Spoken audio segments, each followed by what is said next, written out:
My name's Larweh. I'm a research program assistant and a graduate student here at the Department of Health Policy and Management.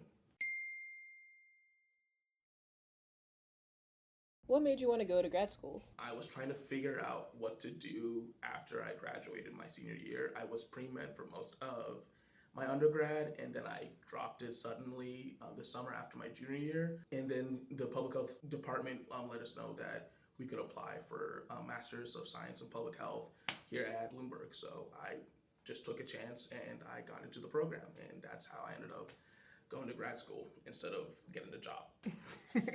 What are your research interests? My primary research interests are in substance use disorder policy, the national opioid settlements, and treatment and care services for people with substance use disorders. Can you explain what the national opioid settlements are for people who may not know? The national opioid settlements.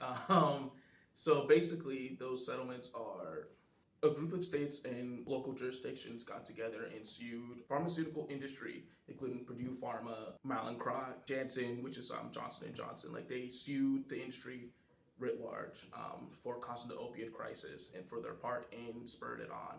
And about $50 billion have been won as a result of those settlements, and now that money is going out to states and jurisdictions for them to choose how to use it for opioid remediation efforts.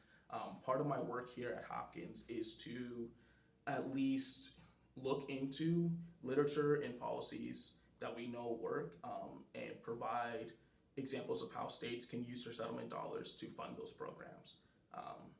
But yeah. That's cool. What motivated you to focus on these areas? I first started working in these areas during my senior year here at Hopkins when I joined the Bloomberg Overdose Prevention Initiative.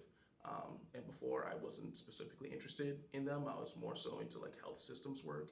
But as I started working on projects with the Bloomberg Overdose Prevention Initiative, and I found that a lot of my interests within health systems actually worked really well within the work we were doing about opioid remediation and expanding access to treatment and care services for people with substance use disorders, especially when it came to opioid use disorder. Is there a particular person that inspired you to do this work?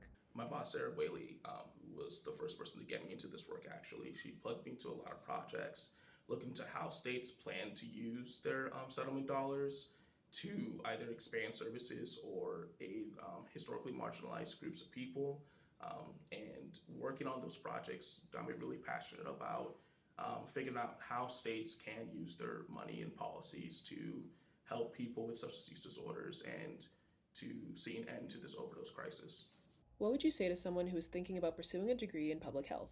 I would say public health is a lot more expansive than people might realize. From my personal experience, when I first got into health policy, I thought it was just about health insurance, and that at first actually made me feel like, oh, this might not be for me. But then I quickly realized that health policy is a lot more expansive than just health insurance or just substance use disorders or injury prevention. There's a lot of things that you could do within public health that fits within anything that you want to do, be it clinical care or even just research and reporting.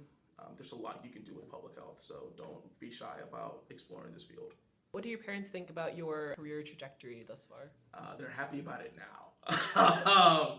Before, they were a bit worried because they were the ones who did want me to go to med school, but once I was able to show them that health policy was where my strength is at, and also that I do have a real career here, they've been more than happy to support it, and more than happy to brag about it.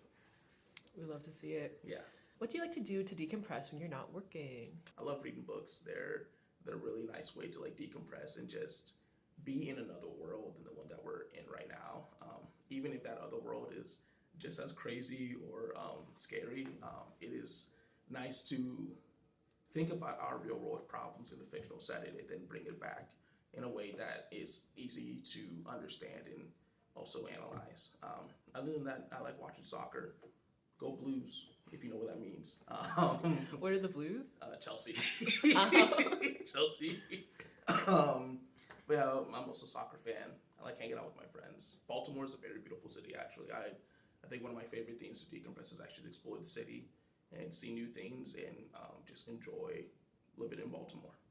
What's your like go-to book genre? I would say science fiction has always been like my childhood favorite and still my favorite to this day. I'll say I've definitely matured in my taste when it comes to science fiction books, because I think people often think of like Star Wars or Star Trek and some nerdy stuff, and I would say like science fiction is more than just it's more than just people with wizard powers flying a spaceship. It's often a good way to um, both write and think about our own world systems, and how they can become or how they are. And I think it's a really good way to also understand our own human condition within those systems. One could say, why not just write that in the real world? And I say that's really tough to do. So that's why I love science fiction. Tell me more about being a research assistant. Yes. So I work mostly with the Bloomberg Overdose Prevention Initiative, as I have been since my senior year of undergrad. And what I mostly do is I just help around with projects, be it on the evaluation side, which is mostly us evaluating states' programs that we have either done research for before or doing some type of technical assistance for. I just help around with projects there or with government support, which is where the opiate settlements work is more so. That work is now less so with Hopkins. I still write blog post articles for our principal site, which is on the government support side, and then also assist with other projects related to recommending policies and practices to state and local jurisdictions, not just within the national opiate settlements, but more broadly speaking, regarding how their policies should change in the evolving overdose crisis as it happens. What impact do you hope your research will have?